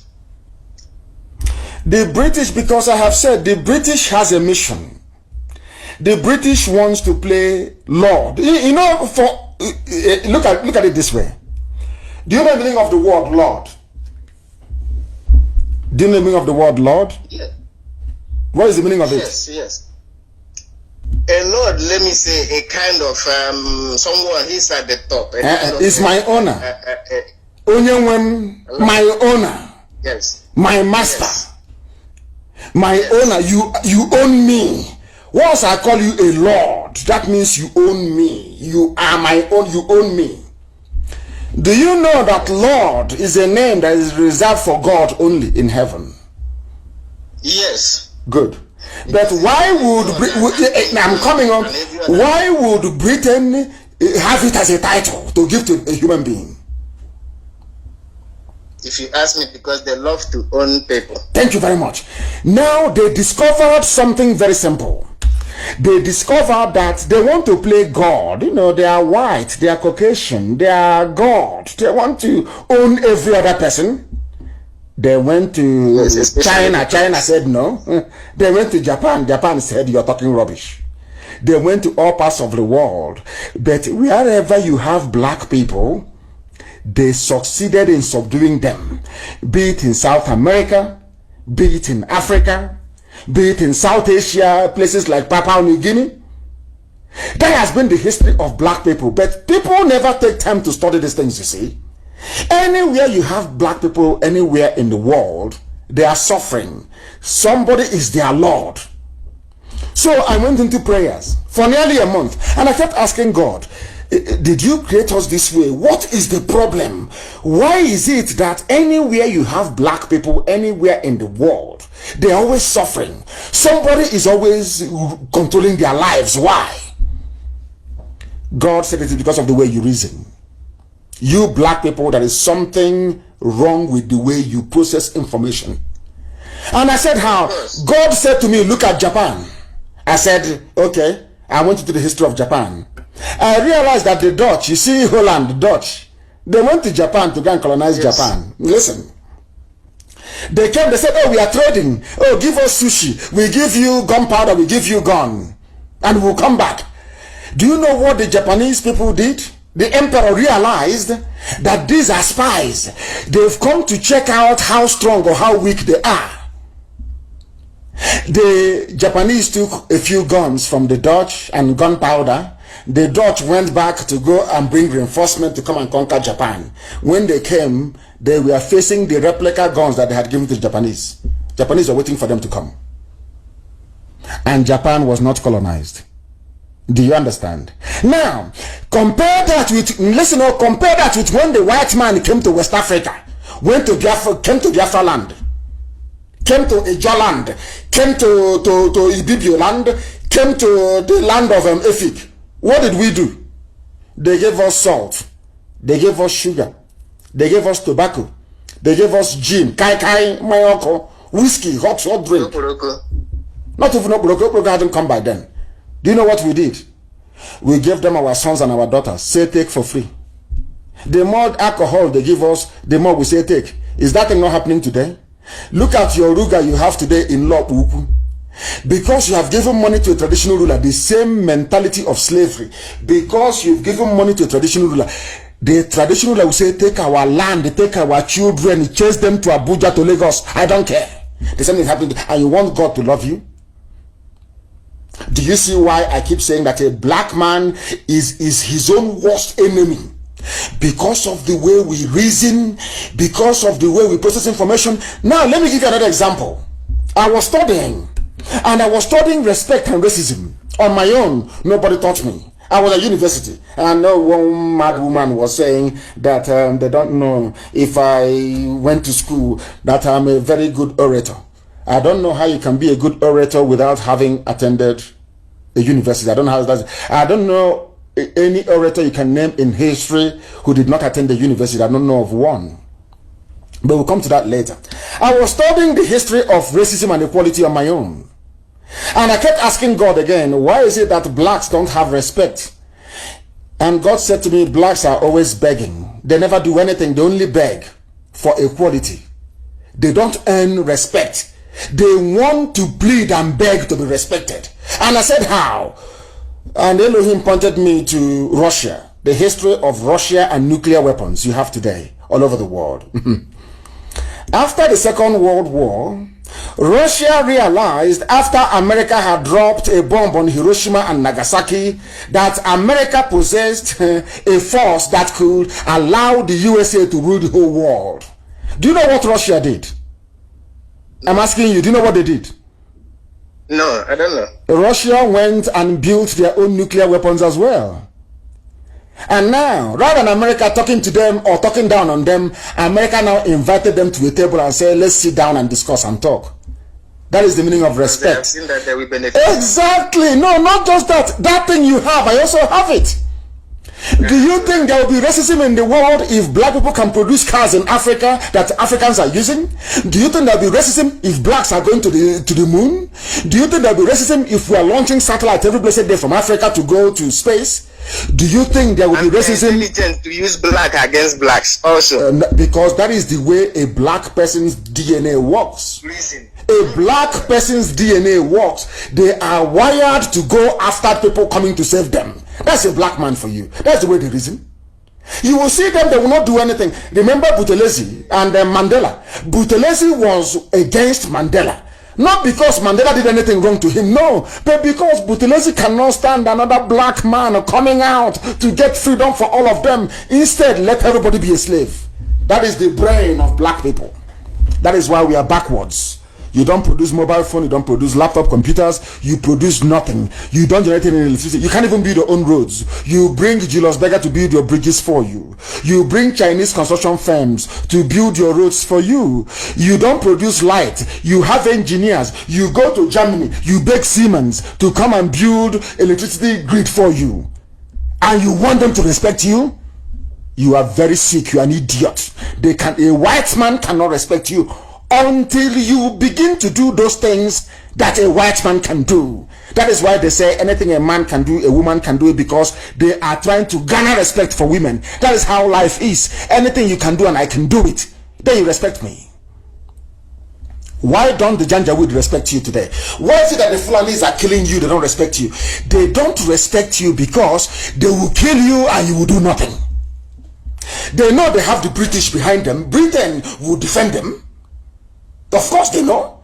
But listen to me. America went to war in Vietnam. America was the foremost power in the world, went to war with rice farmers in Vietnam. America thought they would win the war. America went to the war. The Vietnamese said no. Sheer willpower. Vietnam said no, you can't conquer us. That is how men behave. If it's black people, oh, give up now, sign, surrender now. Our children are suffering. Why can't you just surrender? That is the mentality of a black man. That is why black people are at the bottom of the world. At the bottom, always begging, always begging. We are in this nation in America. Please, why can't you help us? Every time it's racism. Because you are foolish. You are black and you are foolish.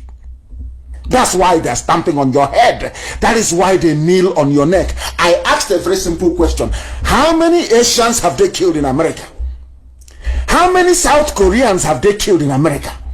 How many Japanese have they killed? How many Russians have they killed? How many Spanish people have they killed? Why can't black people reason? Why they don't reason is only God, their God. Only their God knows. I have no idea. Only to gossip. Yap, yap, yap, yap, yap. Every blessed day, what is the newest gossip? They go and they gossip their lives away. Meanwhile, Fulani are in your villages. They are killing you. They are raping your mothers. A Sabo, that doesn't appeal to him. What appeals to Sabotua is how to derail a movement designed to free them. Very, very sad indeed in this UG. Very, very sad, I tell you. Very, very sad. We are live and we are direct. Our line, of course, is jammed as always. I can't even pick any single call because the lines are jammed. The main line itself, so many messages, it is untrue. Somebody asked me a question. Oh, well, Sophia is trying to call, but I cannot call because there is somebody on the background who has refused to drop their call. They are there, the call is in the background, and they have refused to drop it. And if they do not drop it, I do not see how we are going to take any more calls. It's there blocking all the calls. As I said before, once you receive multiple calls on WhatsApp, on what's it called, if you have called before, don't call again, please. If you have called before, don't call again. The caller on the line, can you hear me, please? Your name and where you're calling from, if you may. My leader. Good morning to you. I'm calling from the heart of the zoo. I call Niger area. Good morning. You're calling from the Niger area. Good morning to you. Please go ahead. Yes, the capital city. My name is Chiboken Selenan. I'm from Ebonyi State in Ishiago, local government. Thank you. Go ahead. Province. I'll be trying to get you online since all this was. The whole world is trying to get me online. The whole world, I can tell you that. Mandacha and DCOG, everybody wants to get me online. Please go ahead. Yes. I say may God bless you. What I want to say, there is one of our brothers from Igala. I want to ask, because I'll be saying that let us I'm a member of IPAB family in Equatorial Guinea before I left. I come back to the zoo. Yes. So one problem or the other. Yes. Then the man is from, but he like what we're doing. I want to ask, because we are only two now. He said that to let us form a family. I'm telling him let us form a family. He agreed, but I call our deputy there in Malabo there. He said that we should wait until maybe when we get 4. Then that's when we can. They will give. Two of you can start a family. I know we have a family in Equatorial Guinea. Maybe you can start a unit. I will try and ask. We are there. And now that you have mentioned Equatorial Guinea, I have something to say about it later on. Please go ahead. Yes, we have something. Yes, I'm a member of that. What I'm saying, I'm not longer in Equatorial Guinea. I'm in the heart of zoo. That's where I'm staying now. I do not go back to there. I have my master, one thing or the other, but I don't want to go there, my leader. But I say, Michiko, God bless you. But what I want to say, people are complaining that will let us go back to, because one day like that, there is a message I received that saying that let us go back to go and do voting on Nigeria. What I'm saying, I'm calling. Who says you should go and vote for who again? They have come again with a stupid vote. Boko Haram issue. Who said you should vote? It will be a child play because it will be a child play. Who said you should vote? It's what they are many are these people that say that those are to call themselves leader because I believe they are not our leader. They are dreaming. They are dreaming. I can assure you that they are dreaming. My dear brother, they are dreaming. I can understand there could be a debate as to why or to have somebody in charge of our land, let's say state elections or whatever. That can even be understood, you know. But to tell me to go and vote in a zoo or no, we allowed that to happen the last time as a gesture of goodwill to prove to them that the zoo elections can never work. We have proven that to them. People voted in Imo State and they took number 4 and made him number 1. And they have come again. Oh, please. Oh, please. Talking about Equatorial Guinea, of course, Igala is Biafra land. Today, there are Igbo people in Equatorial Guinea. It is a recognized language there. In the next 100 years now, should people continue to give birth to Fulif? They say, oh, they're not Igbo. Hey, how come? I don't say that. But they are there today. Go and check. They are there in Equatorial Guinea. Igbo language is spoken in Equatorial Guinea. They have a community there. And once Biafra comes, they will come back home. Those that want to come, they will come back home. And I've said it before. They say the landmass of Biafra land is not that big and all that rubbish. And I'm saying to them, once Biafra is restored, every black American that wants it will be given Biafran citizenship. Any black American who wants it will be given Biafran citizenship. They will all come back home. Instead, we'll build a 100-story building.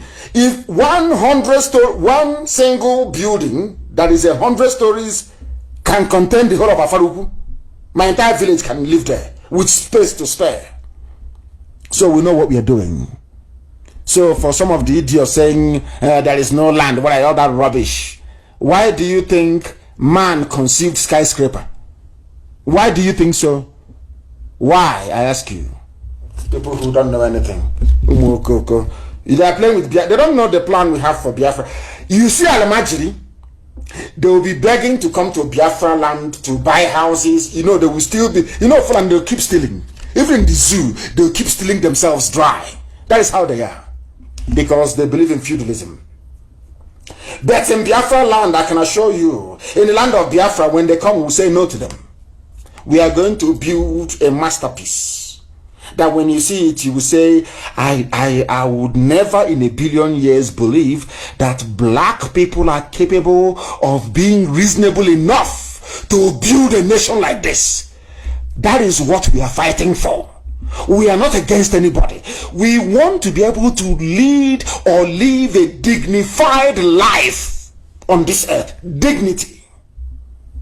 Not all the time begging. All the time begging. Oh, please accept us now. We are black. You are discriminating. Every time. You people have no shame. Black people, we have no shame. No class. If I was a black leader at the turn of the time that slavery was ended in America, you know what I would do? I will go and take a land somewhere for only black people to develop and to grow and to build. Do you understand it? I will grow it. That's what we are doing. When people look at the size of IPOB all over the world, they marvel. They say, how is that possible? Something that no one has ever done before. Nobody. Not even our great leader, our eternal leader, was able to do what we have done.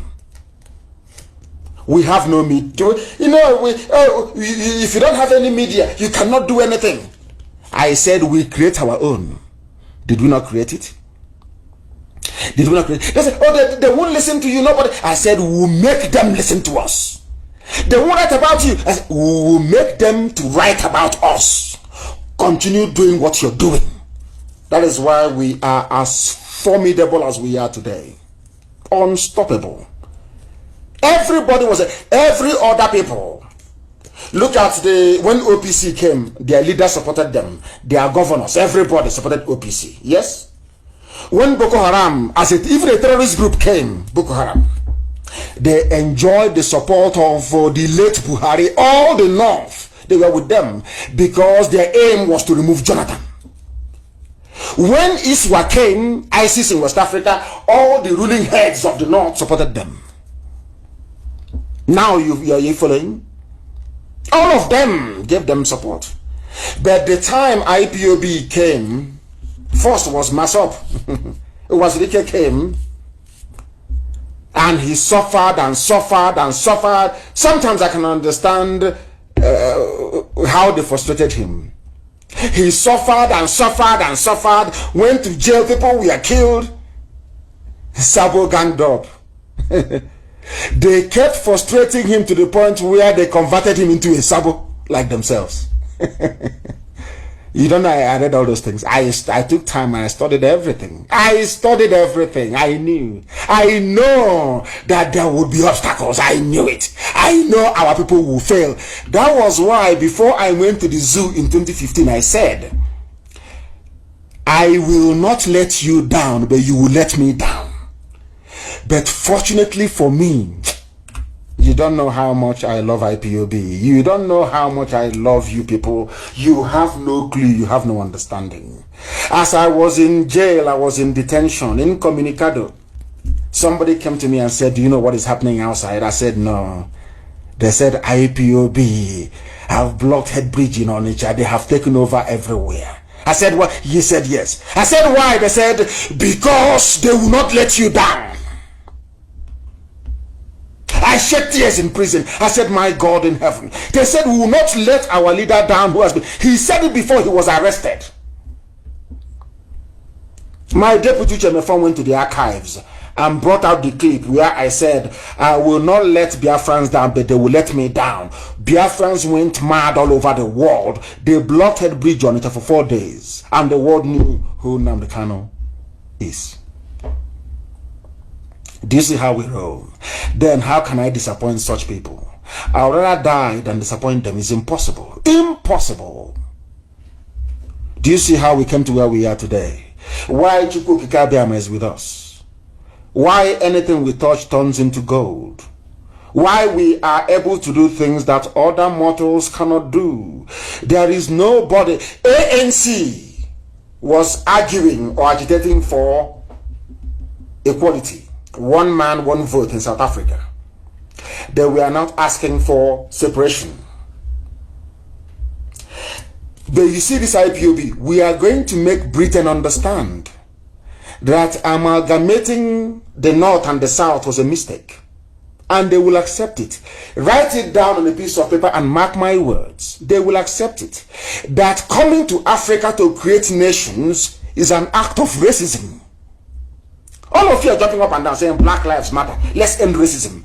I am the core of racism. The real racist construct are the states you have in Africa. That is why they cannot develop. Divergent value systems is called. I think we've argued that convincingly very many times. I have a caller on Skype, your name and where you're calling from. We are IPOB, we are live and we are direct, and the whole world is listening. Yes, my leader, good morning, sir. Good morning to you. Yes, sir, please, I will have two important questions to ask. But before I go ahead, allow me to say one thing from the bottom of my heart, please. Please hurry up and make it very quick. Your questions are more important. Yes, please go ahead. Yes, I know, sir. I want to say that no weapon fashioned against you on this surface earth will come to pass in Jesus' name. You say? My brother, may God bless you. May God bless you for the challenge you have chosen. The same way Moses chooses this challenge for the children of Israel to deliver them from the hands of Pharaoh in Egypt. This is the way you have taken it upon yourself. May God protect and guide you in the morning, in the afternoon, and in the night. You see? Nothing will happen to you. Nothing. I'm the bagger. They've not given birth to the idiot. Who is the fool? Yes, sir. Yes, sir. Now my question goes like this, sir. When Biafra is restored, where are the Biafrans going to have their what do they call after university? this one they are doing in Kaduna in Nigeria, because I see in Kaduna they don't teach them anything. Their youth service. Where are we going to do our youth service in Biafra land? Because there will be no youth service in Biafra land, but at the age of 16 there will be compulsory military service for everybody. There will be no youth service once you graduate. We don't believe in that garbage, that nonsense. That is artificial unity. It's not going to work. But you are going to serve your military. Everybody will receive military training at the age of 16. Everybody will serve in the military for 1 year. So you have military training. So no idiot can come up on this and say they want to do a coup. That nonsense will not happen. Okay, sir. Okay, so my last question goes like this, sir. Yes. I could remember last time I was hearing for this pig living in the swamp. He was saying that you sent some boys for him, and that he still have some boys with him. I don't know. I did not send. Listen very, very carefully. Listen very, very carefully. Listen very, very carefully, please. I don't want us to be taken backwards, but I want to state this for record purposes. You know, we are black people. You need to explain something maybe 1,000 times over before a black person can grasp it. That is how slow our processing faculty is in our brain. I sent people to Cotonou, the very high command of IPOB to Cotonou. I'm explaining it now so the whole world can hear. I sent our high command to Cotonou to go and meet with the person that you referred to. We had a meeting and I spoke to him also on the phone. An agreement was reached. I honored my own part of the agreement and I gave him money. And I sent our men to go to Iguacha to go and see him, and they betrayed our men. They set up our men and they were arrested by DSS. And our men came back. Nobody's with them unless you're Sabo. What saboteurs and baby traitors or what baby saboteurs and traitors are doing is that they start their nonsense. They collect money from the zoo or from a politician, they start their rubbish. I know one that the politician in Anambra bought a laptop for, bought him mobile phone, gave him some money, and he started work. The same way that they are doing today. And when the idiot felt that our people was upset and looking for him, the idiot ran to the place that you're talking about and sought refuge there. And today they are washing plates and doing all manner of nonsense for their master and their lord in this case. Nobody is with them. Nobody, no human being is with them. The day we rise up, the whole world will know. As I keep saying, people say, oh, do this underneath. Don't announce it. I said, no. I don't fight like a coward. The day we commence the world, I will announce it and the whole world will know we have commenced. And then let me see the idiot that will come and blame us. And I'll ask them, where are the Fulanis? That is why I want all of you to spend time. Go to Twitter. I've been warning you. Everybody must go to Twitter. Go to Twitter so we can tell the whole world. Because Facebook is suppressing and repressing. So that is why we must do what we are doing. I don't respond to gossip, and you must know that. I don't respond to it. What I do is I ignore the idiots for people to have whatever views or opinion they may have or they may wish to have in their skull. That is entirely their business. As for us, our job is to restore Biafra, and that's exactly what we are doing. That is exactly what we're doing. We are live and we are direct, and the time now is approximately, should I say 6 minutes to 9. 6 minutes to 9. I'm taking calls mostly from Skype, IPOB2020@outlook.com. If you don't have Skype, then I'm sorry, but that's why we're taking calls this morning, because a lot of people are clogging up our main line. Is too much. Over 4,000 missed calls. It's unbelievable. The caller on the line, can you hear me, please? I have a caller on Skype. Can you hear me? No. They are not paying attention. They are not paying attention. I'm sure they will keep calling and calling and calling and calling, but they do not pay attention. And I don't understand why they're not paying attention. I do not understand. Let us go and see if we can get some of these people to participate in what we are doing this very morning. We are live and we are direct. There are some people that I promised I was going to call, and I want to make sure that we connect them this very morning. This very morning we are live and we are direct. I have another caller on the line. This caller, can you hear me? Your name and where you're calling from, please? Good morning, Oisi. My name is Nnamdi Ohangosi. Nnamdi Ohangosi, my namesake. Please go ahead. And where are you calling from? Yeah, I'm calling from Italy. From Italy, please go ahead. OEC, what I want to ask is concerning this our 1 million march you postpone. I would have suggested maybe we organize another 1 million march here in Europe, because as you can see, many things have reopened here in Europe, so that the world will know that we are not going back. That's a very good idea, actually. That is a very good idea. Maybe we should march in Europe, as the globalists and the liars with their media continue to deceive the whole world. They know that hydroxychloroquine works, but the media, that is just like the zoo, conspiracy. They know that we know that Buhari is dead and is not there, but somehow with their media and their influence, they try to convince idiots otherwise and not us. They end this rubbish. Take hydroxychloroquine, zinc, and the other drug, and let reopen everywhere. They are saying no. They want to. Maybe Europe is a very good bet. Maybe we should think about having a 1 million man march in Europe. Preferably, where should we do this? Maybe in Belgium, at the EU, yes, sir. Yes. Or maybe we can go to Switzerland at the UN or somewhere very neutral, and then have this 1 million march. It's a very good idea, and it's something we are going to consider. Thank you very, very much for that. I have another caller on the line. This caller, give us your name and where you're calling us from. The caller on Skype, can you hear me? For the last time, the caller on Skype, can you hear me? And your line is very, very loud because you are listening to your own voice. Something we do not condone or tolerate on this very platform. We had somebody who said he was going to tell us what happened in Lagos in the gas explosion. We are hoping and praying we'll be able to get him on the line, but unfortunately we have not been able to do so. We are trying to see if we can get him on the line. I have not been able to do so, to see if we can get a perspective as to the Fulani explosions in Lagos that they are calling gas explosion. I don't know what is wrong with this generation. They are so confused and they love lying so much. They love to lie so much. I don't know why that is the case. I do not understand why that is the case. People are calling us all over the place and our lines are so jammed. It's untrue. Jammed. My unbelievable. God in heaven. God in heaven. The calls are too much. Calls are too much. Let's take this very call. I have a caller on the line. Please give us your name and where you're calling from, please.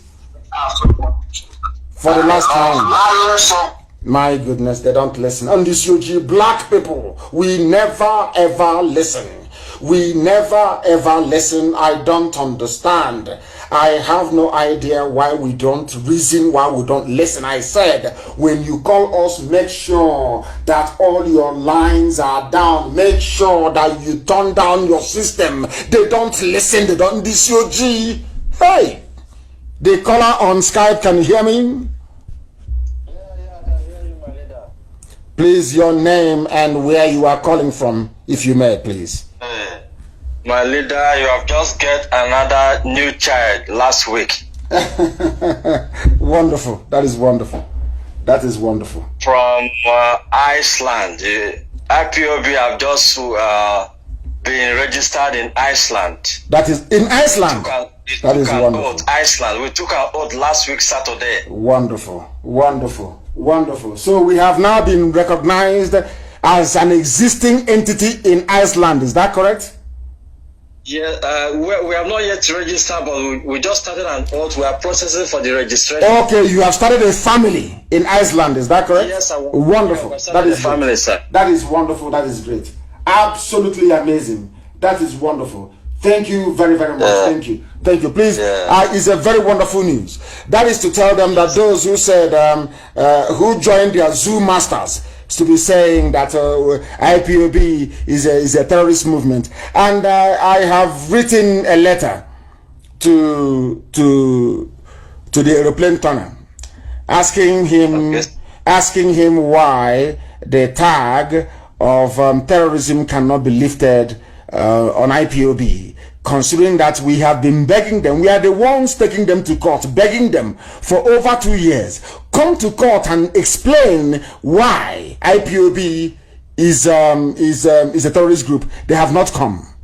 Appeal for 2.5 years because they know what they are running from. I thank you very much. And this brand new family in Iceland, I salute all of you very much. I salute all of you very, very much. Thank you for this. I am very, very glad that we are making progress. We are making immense progress. Somebody is in the zoo. Let us call them and see if we can get them to give us a perspective as to what happened. I have somebody by the name Pastor Jack who is on the line. Can you tell us what is happening in Ajawe State, where we understand our people, or should I say a significant number of our people are living in Lagos? Please go ahead. Thank you. Good morning, my leader. My name is Pastor Jack Chigozie. I'm calling from Lagos. Concerning the incident that happened at Inua Muhammad Street, Ajawo Estate, we visited that scene. The incident actually occurred on the 28th by 7 p.m. specifically. Although we went to that place to find out what actually happened. The woman selling, there's a woman selling wedding gas. She sells wedding gas, carbon and oil. So we went to that place to actually uncover what happened. So this woman, it happens that this woman has been selling all through the day, but exactly 7 p.m. she closed her business and about going home. Yes. So two persons came demanding they want to buy gas. So the woman said no, she has closed. She's not actually going to open the shop anymore. But they begged her. But before I proceed, the two persons, one is Anafa and the other person that came with him. So they actually begged the woman. The woman said, okay, her daughter should attend to them while she do another thing. Other people who are also working their shop were within. But none of them can actually say what triggered that explosion, because if you look at the explosion, the way it went off, it looks similar to what happened to Abu Lado. Because nobody, even the people in that vicinity that were not harmed, because actually 6 persons died on that spot. They are far. And the person he came with, the woman, the daughter, a teller person there, and one other person. There are 6 persons died. Many people were wounded. So all the people that didn't sustain injury that are a little bit far away from that incident, nobody could actually explain what ignited the fire that caused the explosion. But the way we see, from the things we see, this woman have been there over years or most, doing that business without similar occurrence. But to our amazement, why actually that day it happened that way? And if she had been selling all the day, nothing of that nature had happened. Why is it actually that by that 7 p.m. on the dot that this affair came in with this person, this thing actually took place? So several media outfits came, the BBC, OPG, and other people, but nobody could actually give exactly what ignited or what triggered that explosion. But if you you're analyzing the way the explosion went, you see that because this place, gas is being sold there. And if you want to, if you are conversant with how explosion works or dynamite works, you know that anywhere we have this gas, or gas is used in preparing these improvised explosive devices. So you can actually deduce to the fact that there is something a professional has actually designed this thing and to explode this particular thing at exactly that hour, that wee hour. That is estate, yes, just like Festac and other places, many Igbo people are living in that estate, and there are other people as well that have their shop. We also have school close to that place, but the school, because of coronavirus, is not on session. So this is what actually happened in that place, my leader. Thank you very much. And so in your opinion, it is not a gas explosion, although they used a gas premises to disguise it to look like one. It is not gas explosion. Is that correct? Exactly. That is from my analysis. That is what I said. Because initially, some people were telling people that it was a cooking gas. Other people said different thing, or to have to get to that sense. We actually look at the whole thing. We look at the whole thing and say, this person has been selling this thing over the years, and people have been buying and seeing. Why actually this particular day and by this hour? And again, why is it that when this affair with this person came in tricycle, which we normally call Maruwa here. So when we begin to analyze this thing, we see that this thing is traceable to what happened in Abulado, where we saw the people park their vehicle somewhere close to the riverside before the explosion in Abulado was detonated. So similar thing of that nature. Why this time frame? Why this wee hour? So when we try to connect the dots in all this whole thing, we see that I can use that this is professionally designed to happen that way. That is my deduction, sir. Thank you very much for that update. That is why in Biafra land, going to school will be compulsory. In Biafra land, you have to go to school. It is compulsory. You must go to school, and we are going to teach a course called Common Sense, where you will be able to reason properly. The reason why the zoo is the way it is today is because people do not reason properly. A lot of people are not actually properly educated. They are not.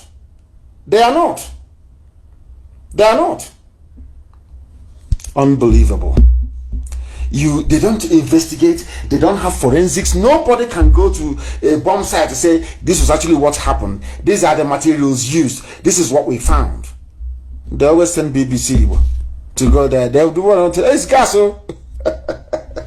We don't know what we are in for. We have come to the end of our program this very morning. Is only for 2 hours every Friday morning without fail. If something is going to happen for us not to come on air, we shall then inform you. We have come to you this very morning to answer some of your questions, and we shall do same next week Friday as well. But for some of you who couldn't get in, I will try to run a 3-hour program on Sunday, and I will only preach for 2 hours, and I will take out 1 hour to try and answer some of your questions. But do not understand what Sabo people are doing to you, to your psyche. As you are responding to them, so are their masters, so are their parents' relatives. Are now moving into your villages, the Janjaweed. Anybody who is against the coming of Biafra is a child of Lucifer, and they will be dealt with the same way that the devil is suffering in hell is how they too will suffer. I thank all of you this morning for listening, and as always, do not forget that Biafra is our religion. Here on Radio Biafra is where we worship, because Elohim Chukwokika Biama is our God. I thank you very much for listening. From me, from here, good morning.